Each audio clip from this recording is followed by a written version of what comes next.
If your land business is stuck, it's not the economy, it's not your leads, it's you. Your thinking is broken, and I'll prove it to you in the next 60 seconds. My name is Hepler, and I scaled my land business from $30,000 in the bank to over $3 million of gross profit in less than 3 years.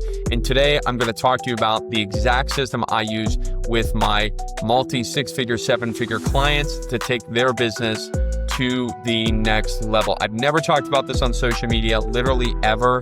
And it's so easy, it's so simple that you can copy it directly and never have to pay me for any consulting. So I took one of my clients' land business from 1 deal per month to 4 deals per month in less than 3 months, without new ads, without a new offer, without any additional marketing spend or team members. All we did was isolate the correct constraint and it flowed through. Most entrepreneurs, though, are spending so much of their time on the wrong things, and it's costing them their business. So if you follow this 6-step process I'm about to teach you, you'll get clarity on what to fix, how to fix it, and the fastest way to break through your current ceiling. Imagine waking up on Monday morning and knowing exactly what you need to do. You have the clarity, you have the KPIs that you need to focus on, and all your team members have a one single objective that is the most important objective in your business. Not because someone told you though, not because you heard it on a podcast, not because you talked to a coach about it, because you actually came up with it. That's the difference. And that's what this system gives you. A little caveat, I ripped this mercilessly off Tom Bilyeu. I went to his $35 million mansion in the Hollywood Hills about a month ago in order to help me scale my land business and build out a funding business that actually adds value to people's lives and not just gives people money. I learned this from a guy that sold a company for $1 billion, and it's literally transformed my business. I've used it with my clients. My clients have gotten really incredible results. Not because I told them what to do, this is the nuance, but because they came up with it themselves. Phase 1 of this, which is the physics of progress, again, totally from Tom Bilyeu, is the problem. What is the problem? What is the number one thing that's preventing us from achieving X goal, right? You want to ask yourself why. So I'll give you a perfect example.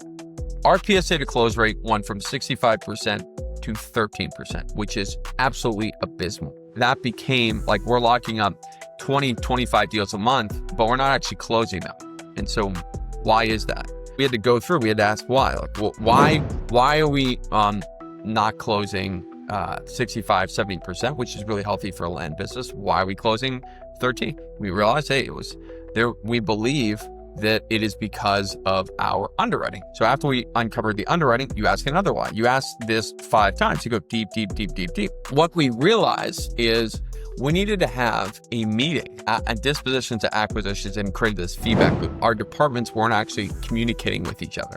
Our core problem was our PSA to close rate dropped from 65 to 13%, 15%, and we need to fix it. There are 2 nuances here, right? There is physics and there is psychology, right?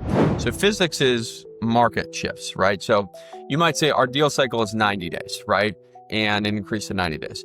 Is that due to a market change, right? Is all inventory sitting longer, or a lack of follow-up, or a lack of whatever, or a lack of accountability or KPIs or whatever? So you have to kind of get down to the root problem here. So the root problem we isolated in this example is, hey, we don't really have interdepartmental communication, and it's causing us to not learn. And so we get deals under contract, we cancel them, and no one learns. So we just keep repeating the same mistakes. Phase 2 of this is the hypothesis, right? So you have to say, what has to be provably true for this problem to disappear, right? And so you can do a ton of different things, with what you believe has to be true. You have to hire the world's greatest disposition manager. You want to go into the outrageous and just line up 10, 15, 20 different hypotheses around what actually has to be provably true in order to fix this problem, right? And then you score each of them using ICE, impact, confidence, ease. This is what startups do in order to focus on priority. The problem is most people don't know how to prioritize things. And so you have to score 1 out of 5, all the hypotheses, the actions, the projects out of that 1 to 5. So you can see what's actually the highest rated. And then you choose 1. You don't choose 5, you don't choose 10, you choose 1 to focus on ruthlessly. Let me give an example. you could say to yourself, I have a tub, right? And I have water that's sitting in my tub and I want to drain the water from my tub, right? What are ways that I could drain water from the tub? Well, I could get a vacuum effectively, grab the water out of the tub. I could suck it out with a vacuum type thing. I could break a hole in the bottom of the tub and the water could just fall through from the second floor to the first floor. I could get a bucket and throw the water out the window. I could drink the water out of there. I could boil it, right? I could put something in there to boil it and the water would eventually evaporate. Or I could use the plug and I could remove the plug, right? Most people do everything but remove the plug, or they try, I'm going to boil it, I'm going to remove the plug, and I'm going to drink it at the same time, right? And so people wonder like why they don't get better at business. It's because they don't have this ability to see what actually works, what doesn't. Once we do this, we're talking about removing the plug, then we predict the outcome, right? So if we want to remove the plug, and in this case, we want to increase our TAD, we do this transactions, acquisition, disposition, meaning if we do this, it will increase our communication, which effectively yield this outcome. So phase 3 is the outcome prediction, right?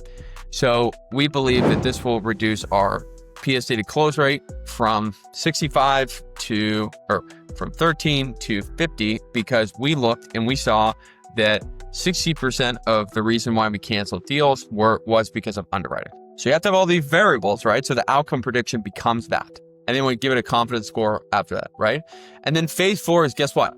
You got to test it, right? Because not every one of these are going to be correct.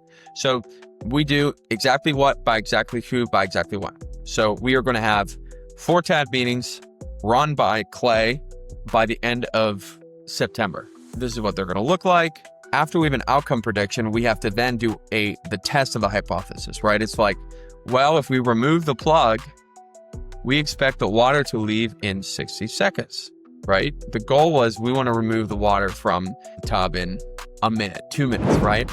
Well, we believe this is going to lead to that in 40 seconds, 60 seconds, whatever it is. Dawn is the person who's removing the plug by Friday at 2:00 p.m., let's just say, right? By exactly one. So we're talking about 2 different examples here, but I really hope it helps you. And then the last thing is like, you got to look data analysis. This is why I talk about KPIs all the time. You want to compare what we predicted versus actual, right? When you put together a hypothesis, you're basically saying, I think this is going to happen. You're most definitely going to be incorrect, but this is a reasonable thing that I think could happen, right? We then compared this hit or miss, right? Did we actually hit this or did we miss it? Do we hit a bottleneck, right? Because not every test is going to work, right?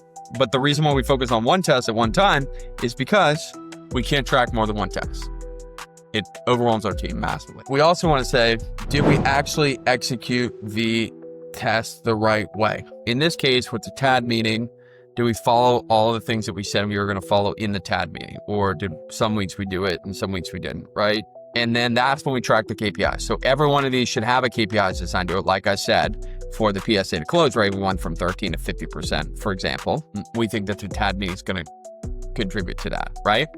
And then after that, we learn, right? We learn, hey, are we good at predicting shit or are we like really bad at predicting stuff, right? We want to retest, we want to pivot, we want to shift, right? We want to look back and say, hey, what are the other things that we can do in order to solve this constraint, solve this problem, right?